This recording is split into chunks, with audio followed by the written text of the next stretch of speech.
The story I'm about to tell you happened in a forgotten part of northern England, in a place that no longer appears on most maps. Travelers who pass the narrow road between the forests sometimes notice the broken outline of a stone building far on the hill. Most assume it is just the ruins of an old monastery.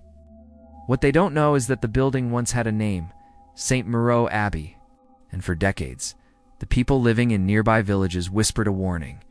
If you ever hear a bell ringing from that abbey after midnight, it means the Devil Nun has begun her prayers again. The abbey was built in the early 1700s by a secluded religious order known for their extreme vows of silence.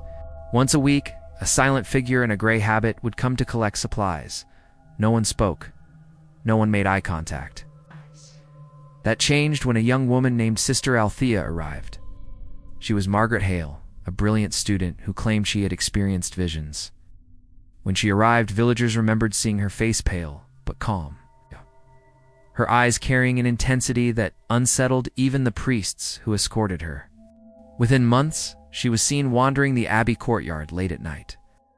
But instead of the chapel, she always knelt facing the forest.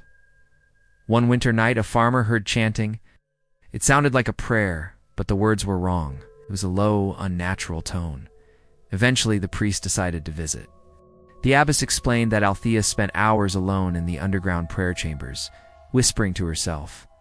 The priest requested to meet her. Sister Althea smiled faintly and said God's voice had stopped visiting her. But another voice had taken its place. One night, the bell tower began ringing violently at exactly 3:13 a.m. Desperate force pulled the rope again and again. At sunrise, they found the gates wide open. Inside, the abbey was silent. Every nun had gathered in the chapel. Kneeling before the altar, the priest realized with horror that every nun had died. There were no wounds, no signs of struggle, just lifeless bodies, frozen mid-prayer. All except one. Sister Althea was missing. They discovered a hidden passage leading to ancient catacombs beneath the abbey. At the deepest point, they found a chamber lit by hundreds of melted candles. In the center, Althea knelt before a demonic sigil. She said the abbey was built where the veil between realms was thin, and her prayers had opened a doorway. Then she smiled and said the doorway was not meant to bring something out, it was meant to bring something in. Suddenly, the candles extinguished.